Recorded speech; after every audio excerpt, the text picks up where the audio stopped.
When you look at Joe, I've known Joe over the years. He's not the brightest light bulb in the group, I don't think, but he has a name that they know. He's not going to be able to do the job.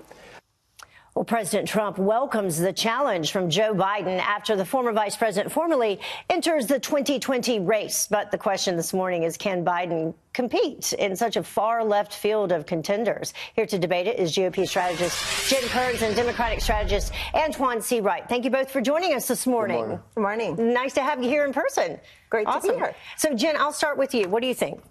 Well, so far in the Democratic primary, the inmates have been running the asylum from AOC to Bernie Sanders to Ilhan Omar, even though some of those candidates aren't officially in the race.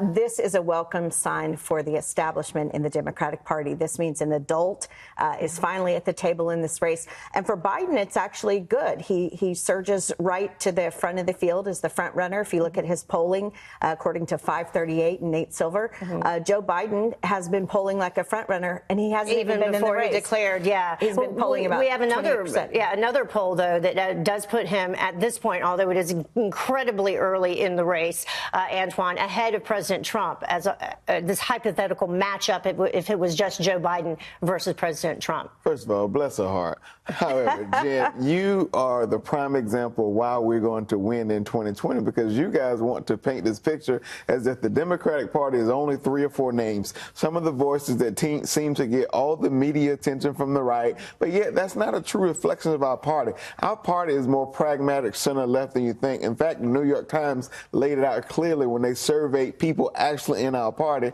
and not people who want to repeat the right-wing talking points. Joe Biden entering into the race, I think, really puts the start to the ball game. He is one of very few people that can bring the many corners of our party together, and he is the Republicans' worst nightmare from the president on down the ballot for 2020. I have to push back on you just a little bit, Antoine, there. You've got 20 different candidates, and to say that the majority of them, which I thought I understood you to say, are not so extreme is actually the opposite of what we're hearing from a lot of talking points. Including Nancy Pelosi, by the way. Nancy Pelosi is there is a difference of people running for our nomination and those who are serving in Congress. There are some people in Congress, some names that you all continue to rattle off, who've had some bold, progressive policy positions. You won't get any pushback from me on that, but that's not a true reflection of who we are. Running as number 2 right now is Bernie Sanders. Absolutely.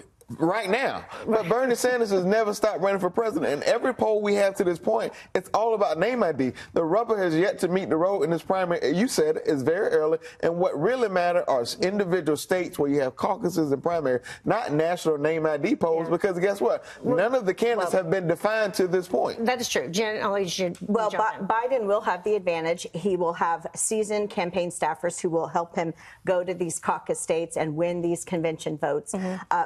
But look, let's talk about name ID. As a PR and branding person for 15 years, there are names that are on the national headlines every day, and that is AOC, that is Bernie, that is Ilhan Omar. They're not running for the nomination. That's the difference. But in today's 24/7 news cycle, and especially now with social media being such a big influence in presidential races, Joe Biden's going to have to defend members of his party who are anti-Semitic and known socialists. You want to bring up 3 or 4 names. Name one policy position they have advocated for that has passed a Democratic Congress. Name one, and I'll give you a high five on the set. So then my question to you is, why run on them then? Nobody's running on that notion. If you look at what the platform most of our candidates who are seeking a nomination are running on, they're running on issues. In fact, I would even push back a little different. Most of them have not even flushed out true policy positions. They flirted with general ideas to this point. I do want to follow up on this question, though. President Obama not endorsing Biden at this point. Helping or hurting? He doesn't need to. In fact, nobody can carry the Obama legacy and talk about the work they've done together more than Joe Biden. I'm from South Carolina. We have a saying, may the work we do speak for us. Joe Biden and Barack Obama together, their legacy speaks for itself. So he doesn't need Obama to put a period at the end of his sentence. Joe Biden can stand on his own 2 feet, and that's what makes him one of the best candidates to beat Donald Trump and to win back the Congress. Jen, their legacy will speak for itself. Joe Biden's going to have to answer for 8 years of the Obama economy.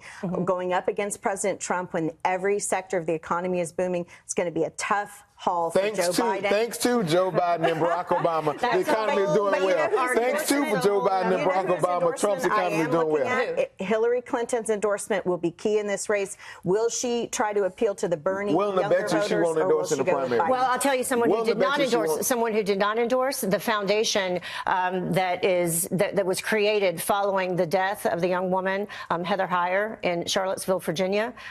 They did not endorse a candidate and were not exactly entirely happy that he included that in his announcement. I think it was very divisive. Yeah. It was not divisive. It spoke to the lumps we have in America's carpet because we swept racism under the rug for so long, and we have to address it head on. It's so easy to press the ignore button on the hard things, but until we have conversations, until we talk about it face to face and level up on it, we'll continue to have lumps in America's carpet. Yeah, her mother was not appreciative of it, though.